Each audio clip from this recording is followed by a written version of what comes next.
Hello, everybody. Thank you for joining me. This is GGF bringing you episode 14 of Let's Try Endless Sky. Hope you guys are doing well. Ready to check out some more of this fascinating space RPG with me. Playing it pretty low key here. It's late at night. Just enjoying some gaming. So let's get it in. We are on Follower, which is at the edge of the Paradise Planets. Oh man, they've got some pretty good stuff. So, where was the ship that we were going to buy? The Scout? I think so. But it seems we're much better off with our Catino Blake. There's a lot of cool ships. I was thinking about what it would take to buy another ship for the fleet. Maybe the next one we build could, or the next one we buy could be like a Berserker. It's only 800k. And it's got 4 gun slots, and it comes with 4 guns. 2 energy blasters, 2 javelins. We'll see. Right now, I want to focus on what we've got. We've got 522,000 credits. Let's come to our missions. Next job is down here. We're in Alphard. And then Splashdown for 100k, 73,000 up there. Wow. Birthday supplies to Mars. An elderly couple wishes to contribute 2 tons of golf clubs for their grandchild's birthday bash. That's funny. But not the biggest paying job, of course. Could it lead to some unique credit, possibly? Or unique content? Because it seems pretty interesting. It's a hopper for 80k. Family of 4 miners. Wow, family of 8 relocating to Winter for 174,000 credits. Family of 5 for 105,000 credits. Even though that's 13 jumps away. We're going to pick that up for 174,000 credits and 8 bunks. And let's see, we're headed to Valhalla. There's another delivery there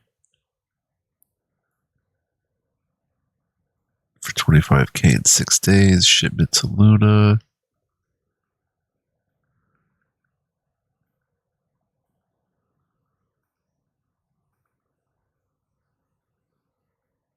Oh man, some really cool high-paying stuff.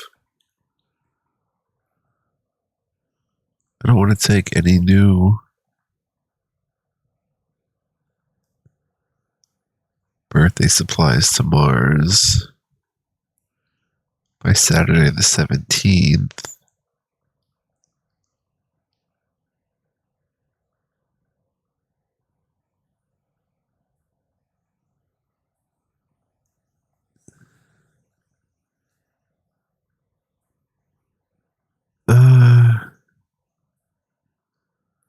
That sounds pretty funny, actually. Wonder if we should do it and see if there's any unique content there. Let's see, we have no rush. That would be a rush. We'd have 10 days to do it, 5 jumps away. Yeah, we'll do a shipment to Luna, 26 tons of civilian grade ship alloys. We'll do that. Should be fun. So our next stop is there at Mars. We can make some money on metal. Let's go to the trading. We have 30 free tons. We'll take 30 tons of metal. Again, I'm not going to be checking the spaceports right away because they tend to lead to other content. We should start checking him, though. That's the thing. We really should. I still don't know how I want to outfit my ship. Oh, we have no hand-to-hand lasers. We have 3 crew on here, 3 crew there, so let's get 6 lasers. 2, 3, 4, 5, 6. And let's leave off for Mars, now that we know we can autopilot it. Right-click our escorts come along. Probably each jump. We should have it come along.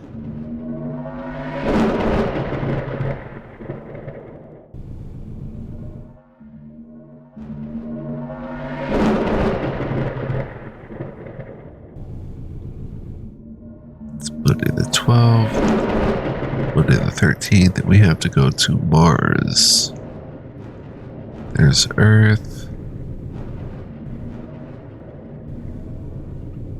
Oh man, flying around could be bad. There's Mars. You deliver the cargo to the garden of an imposing mansion in the countryside, wherein some pouty young sprout is throwing a very conspicuous fit at the center of a swarm of guests. The parent sheepishly hands you a payment of 6,800 credits. And again, Mars was humanity's first attempt at terraforming. Although it remains a dry, cold desert, the air is now breathable without an oxygen tank, and there are sections of the planet where a fair number of plants can grow. Because far more hospitable planets are available to those with enough money to pay for interstellar travel, the farms and ranches of Mars are run mostly by poorer Earth families who want to escape the pollution and congestion, along with some young adults who do farm work to help finance their once-in-a-lifetime opportunity to stand on another world. Speaking of congestion, bro, the congestion starts. Blast shields, 48,000 credits. It's pretty much a dead end up there. But we want to see the universe.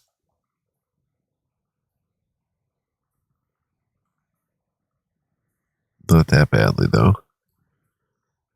We have a shipment to Luna. Let's go do that. Spaceport on Mars, graffiti painted on a wall, a small cosmological speck drifting in and out of time, swearing. The spaceport on Mars is situated next to the northern polar basin, one of the few places where, post-terraforming, a natural lake exists. Here, far more trees grow than elsewhere on the planet, and in the few warm months when the lake is not frozen, Mars almost looks like a friendly place. Bang, we should be knocking this down. I'll drop 50k on it with the quickness. Bong bong. Job board.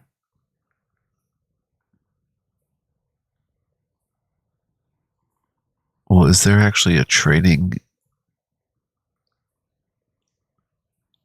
Let's look at Luna. Luna, Mars, and Earth prices all the same. Shipyard and outfitter on Luna. Alright, let's just head to Luna.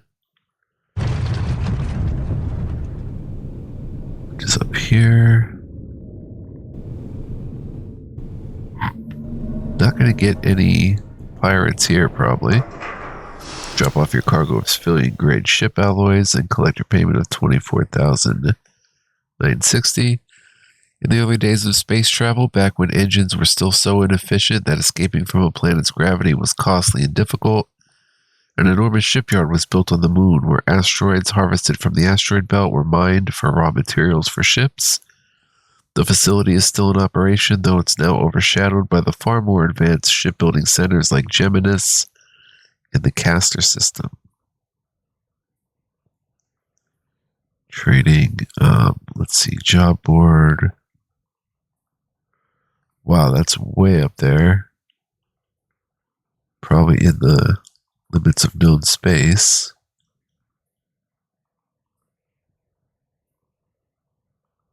I kind of want to get into combat. We've been putting it off a bit. But I'm not sure how we could do that. 54 tons of toilets to splash down. Sure, for 72k credits. And even see what they had. I don't know. We'll just buy something cheap. Like medical. Yeah, no, we can't go anywhere. Or check spaceports. 8 jumps, 11. 3 jumps. 8, 8. Let's go 3. To the Fecta system. Oh, wait, we have to check our ship.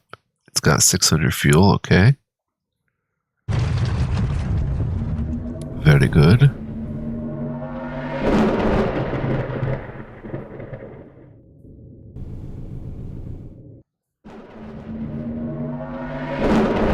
I wonder if there's a way to get it to jump with you. Without, like...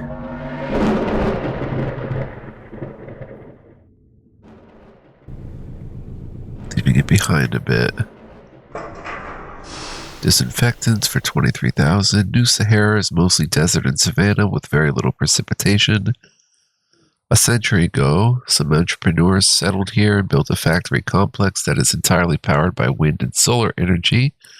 Because there are so few cloudy days here, and the wind and sunshine are so reliable, the factory is mostly autonomous with only a few thousand people living here to perform maintenance or to grow crops in irrigated fields. Oh, that's a nice little sum. Spaceport. Oh. You're having a drink in a dimly lit spaceport bar when you notice a group of young men in crimson leather outfits gambling in a dark corner. The barman eyes them more warily. One of them raises his drink and waves you over, beckoning to join their game.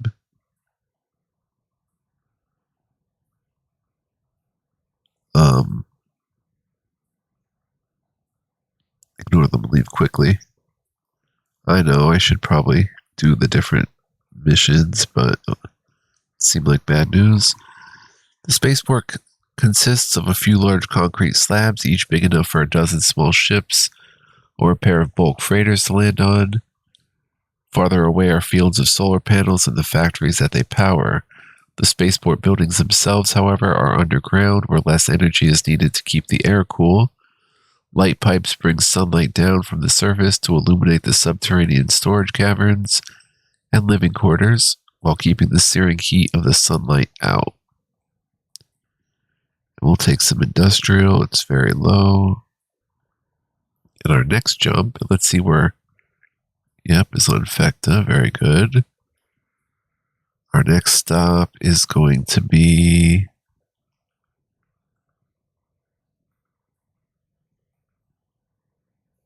5 jumps to Epsilon Leonis, I guess. And there we can make some money with industrial. Very good, or even heavy metals. Yeah, let's sell and get some heavy metals. And let's go. Let's see here, though. Where's my ship? Right there. That's Wave Lover. Victory in Diamonds. There's the Scuttler. Alright, so hit jump. Ah, you click it, then hit J. Nice. Do I have to keep clicking it? No, it's going to jump with me. Well, we left it behind there. But I also pressed J thinking I had to reconfigure it.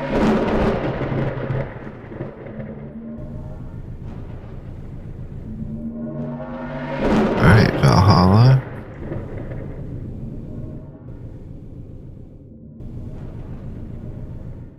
What am I doing?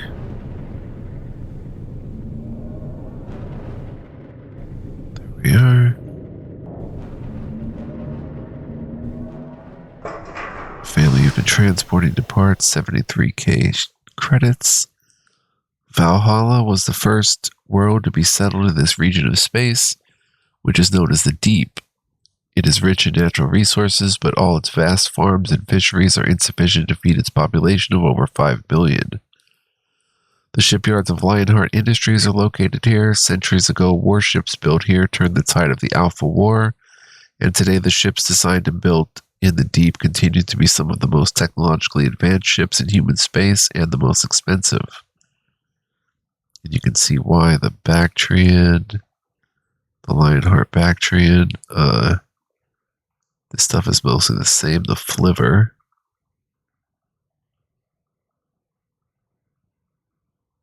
the Star Barge. Wouldn't be a bad idea. Maybe getting some of these cheaper ships.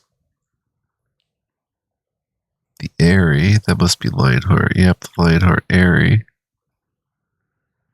Very cool. The Dagger, designed by Lionheart Industries. Intended to be carried by a warship, though. You need to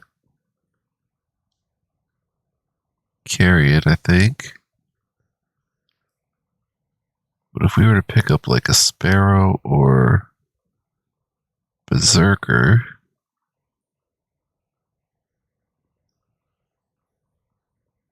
that could be pretty cool. Or even a Star Barge for all that sweet cargo capacity, which is 50 tons. Scout is 1.2 million.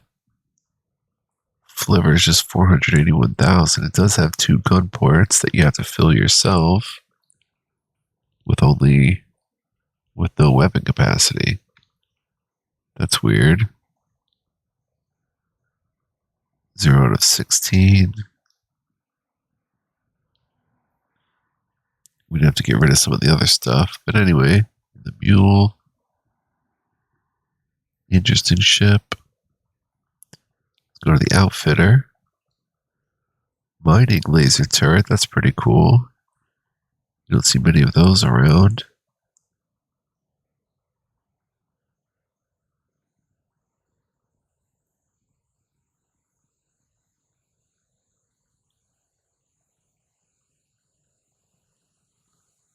Luxury accommodation would be interesting.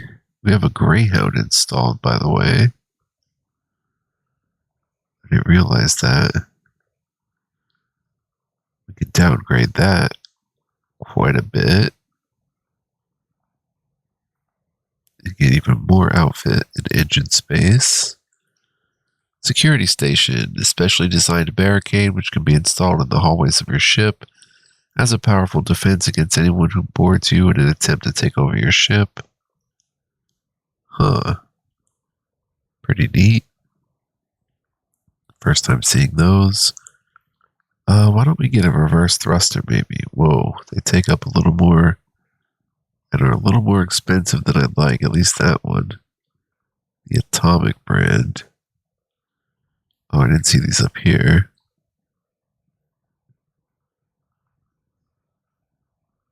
Let's see. We've got this thing. Relatively large fuel cell, 60 mass, 60 outfit space needed. Other generators are available that produce more energy and fit into a smaller space, but they're much more expensive.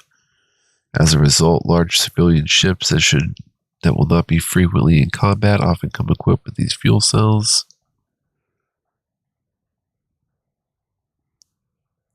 Dwarf core. Miniaturized nuclear reactor small enough to be installed in any ship larger than a fighter. It was designed by Deep Sky to be paired with their power-hungry atomic engines. 800K for that bad boy. Yeah, so definitely finding some cool stuff. We could get a luxury, but then that's going to require more crew. These guys have a luxury accommodation, a bunk room, and a brig.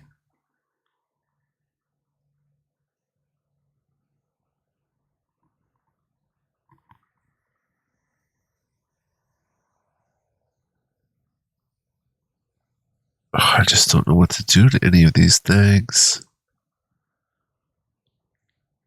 They've got the chipmunk.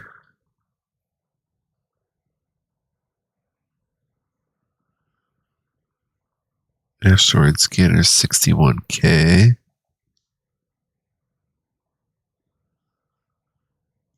Cargo expansion bunk room is installed on the Scuttler, but what about the Catino Blake?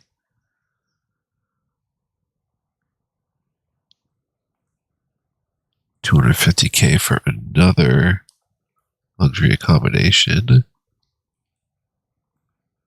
Small bunk room. It's only 20K, which is cool, but it takes 12 outfit space. Big bunk room takes 20. Dang. Javelin mini pod.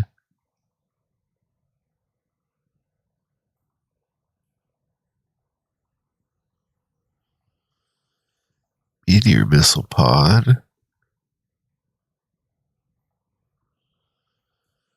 They only carry 7 though. Whereas this carries 30. Let's look at the meteor missile. It's the cheapest and simplest homing weapon available in human space. Meteors are quickly destroyed by anti-missile systems, and their infrared tracking systems have trouble homing in on targets with low heat levels. Nevertheless, their large warheads can spell doom for poorly defended targets when the missiles are fired in great numbers. Pods enable fighters and other light craft to carry small quantities of missiles into battle, while retaining enough space for other weapons. Large ships are better off with full-size launchers. And a torpedo pod would require a torpedo launcher. That's 80K.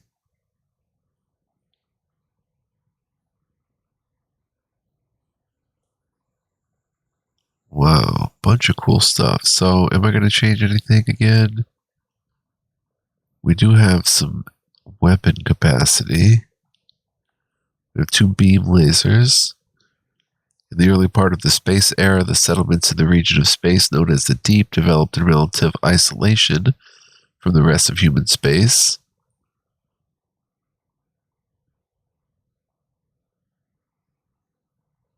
One result of that isolation is that their weapons technology mostly has beam weapons or uses beam weapons instead of the energy projectile weapons that are more common elsewhere.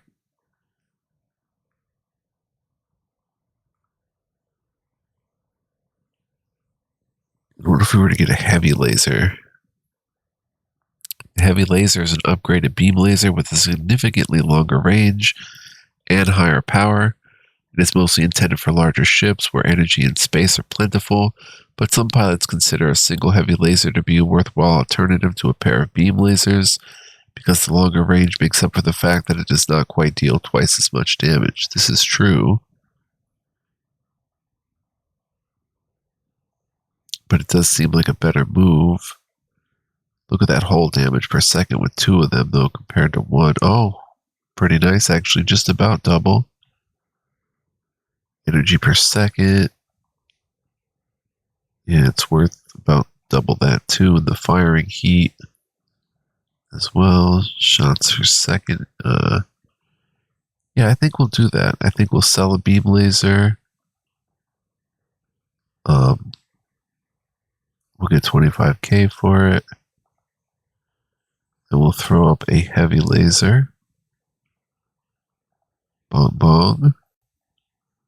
Still have plenty of outfit space and such left. Let's see what our heat looks like. Our energy per second if we're moving, firing, charging our shields, as well as being idle. Yeah, we have plenty of energy. Really have enough energy to build into if we want, but I may go ahead and skim that back. Like, this thing is just a bit much. I appreciate it though, but we can just throw a bunch of photovoltaic array. The compact modularity of the KP6 lent itself well to the creation of larger solar collection arrays. This original Corunac photovoltaics model is equipped with a solar tracker, allowing it to make better use of available light. Oh, we have one of these things too, my goodness. Battery packs.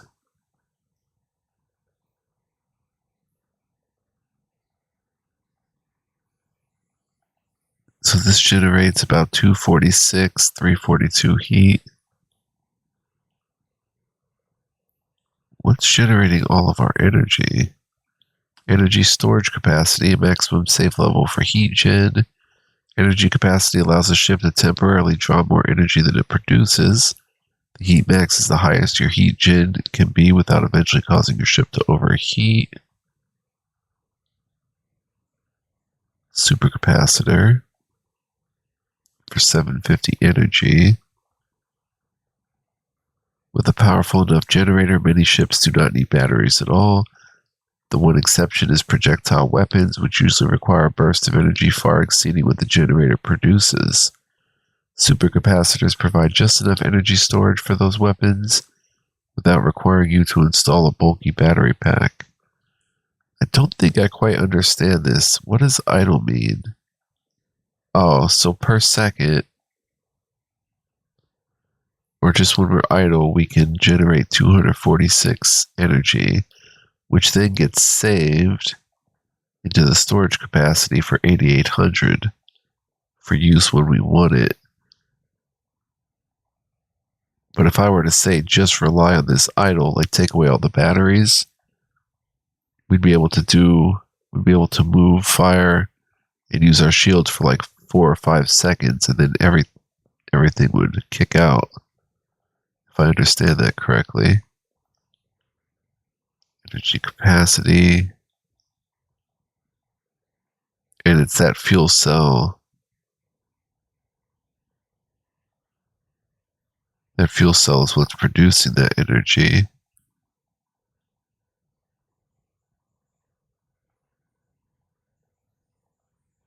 So if we were to cut it down to this, a medium-sized fuel cell designed to be sufficient for larger civilian ships and small warships while still being more affordable than the more sophisticated generator options. This would give us 156, so we could do our thing for 3 seconds, but then the max would remain the same. But then how do I get rid of that max? Oh, I see. This one battery is providing the entire energy capacity. I can even turn that to like 4,000, but then we have to wonder if we have 4,000 max minus 55 doing our thing, we can go for like 80 seconds.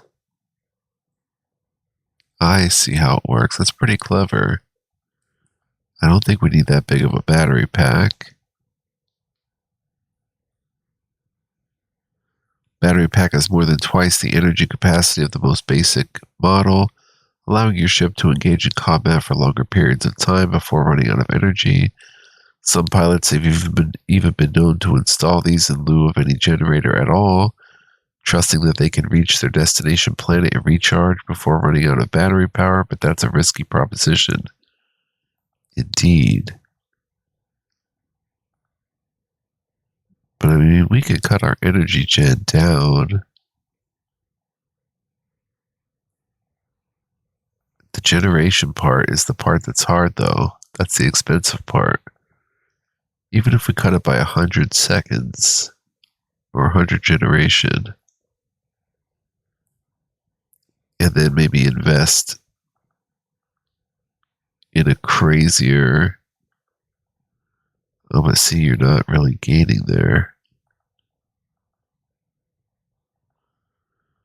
No matter which way you outfit it, either you go with a larger fuel cell and a smaller battery, or a larger battery, smaller fuel cell. It's still going to be similar. Nucleovoltaic, 570K.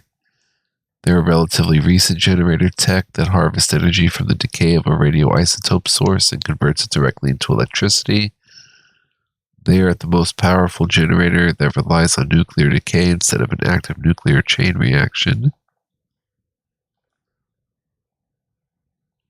Though if we were to buy, like, say we sell this one, 20, and buy like a 60, we could probably get rid entirely of this fuel cell, this generator.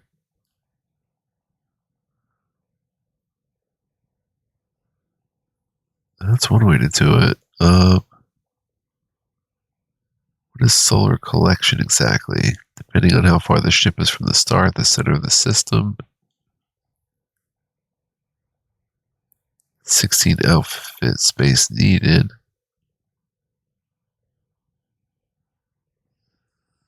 Let's see what that looks like in practice if we put that on. Oh, the net change goes way down, providing more idle energy. And if we sell it, wow, that took us to 375 exactly. Huh. We were at 435. I see, so it just adds 66. Well, you know what? If we say sell this battery pack,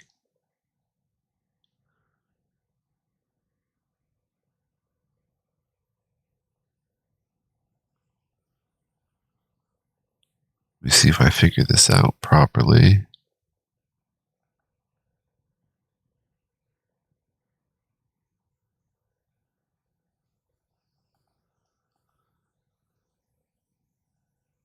We can put one down, one photovoltaic array, and it would add 66 so if we were to buy it.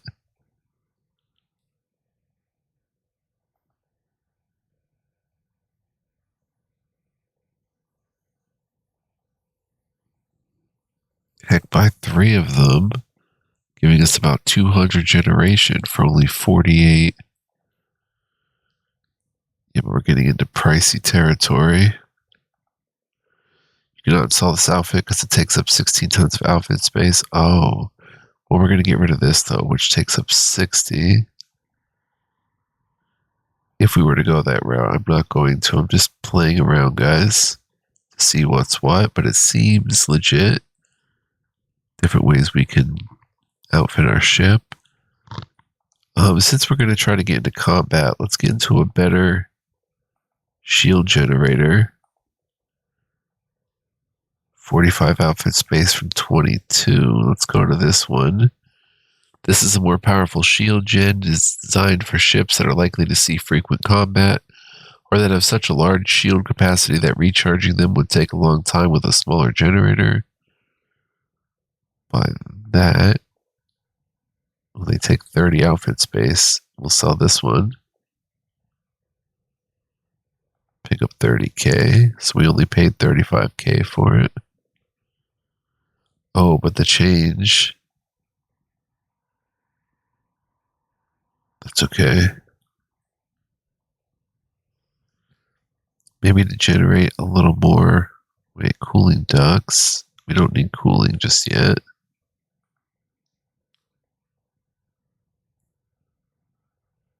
If we were to add, say,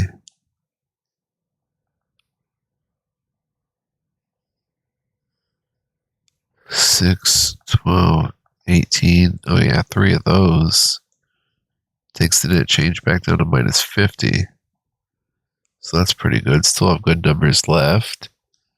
The early commercial photovoltaic system was the driving force behind humanity's first interplanetary trade network. Rugged and modular, it can be bolted into the hull of any ship and has seen even the most remote parts of human space. And what about a small radar jammer?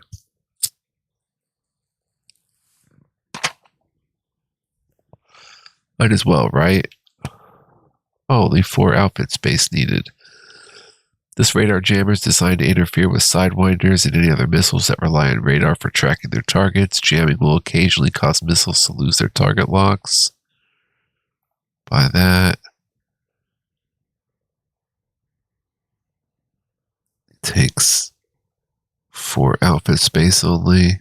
We put it on the Scutla. No, not quite. But on the Scuttler, we can use some cargo space to maybe get more outfit space. If we wanted to put something like a small radar jammer on it.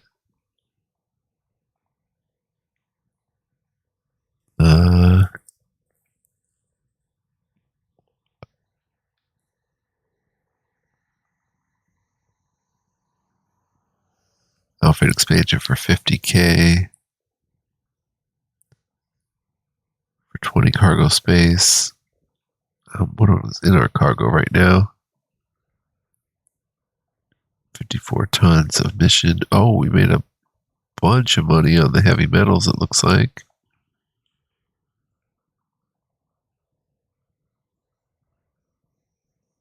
Yeah. Killed with those. And I think we can get rid of that bit. So let's do an outfits expansion for cargo space on the Scutula. Buy that for 50K. Then get a small radar jammer. And then we're done.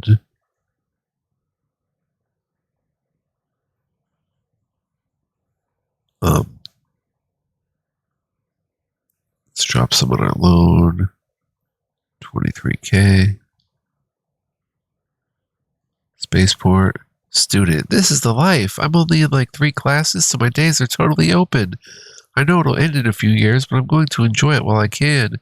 After you graduate, it's just work, work, work until you're dead. Surrounding the spaceport is a metropolis of skyscrapers and factories that spreads all the way to the horizon in every direction. The spaceport itself is an imposing building composed of 3 towers rising over 100 stories into the air and connected at various levels by bridges.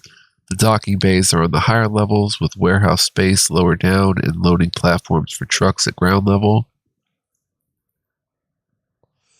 Massive cargo elevators run up and down in the center of each building, and the hallways are all wide enough to allow small robotic carts and forklifts in addition to foot traffic. We didn't even look at the job board, son. Back to Luna. And we're heading to Splashdown, so maybe 3 passengers there. Wouldn't be such a bad idea.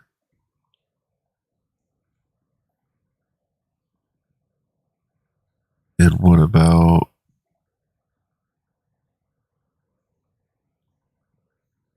logistics for tonnage?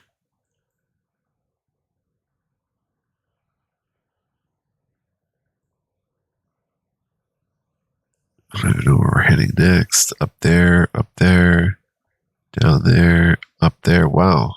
3 to Splashdown. 1 to down there. Ooh. We have like 19 days to make it 11 jumps away. That's tempting, but I think our next stop is Splashdown.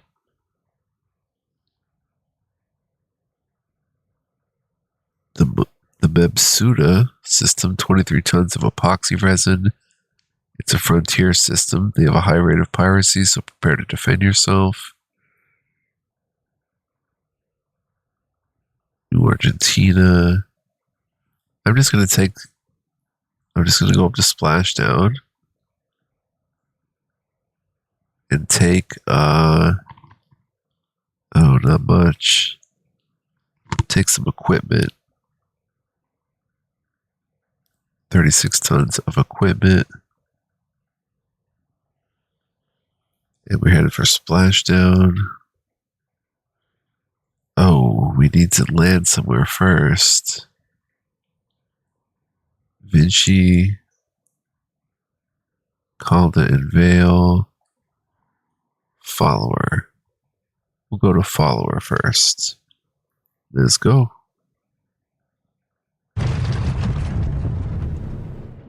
J, and let's go, son.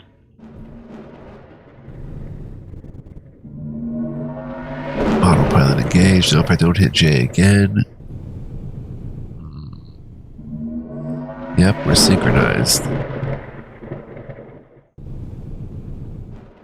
Beautiful. So I think I know how to do it.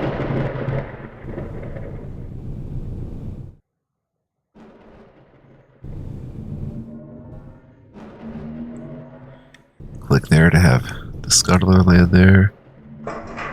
Perfect. Now from here. Wow. That was unexpected. We'll take it. They have an outfitter. Meteor missile box, 15 meteor capacity, 5 outfit space needed.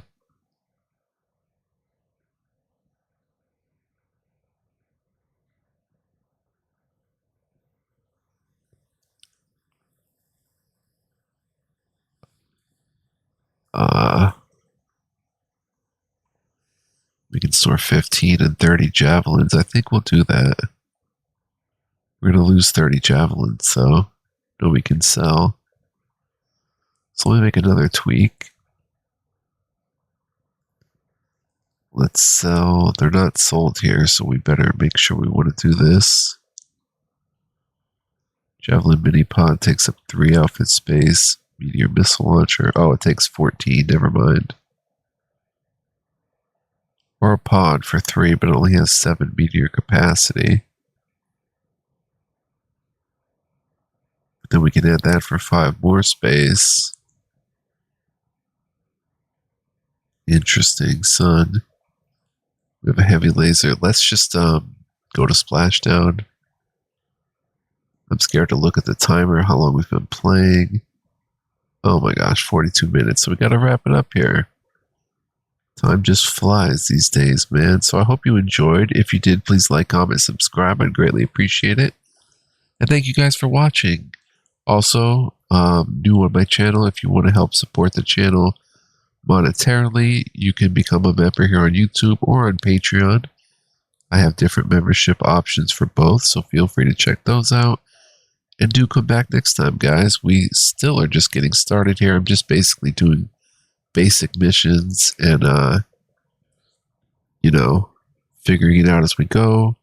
So I hope you'll continue to join me for that. Until next time, guys, be well, live well, stay well. And much love, peace, and joy. Don't go anywhere, man. Much more fun to be had. Ciao for now.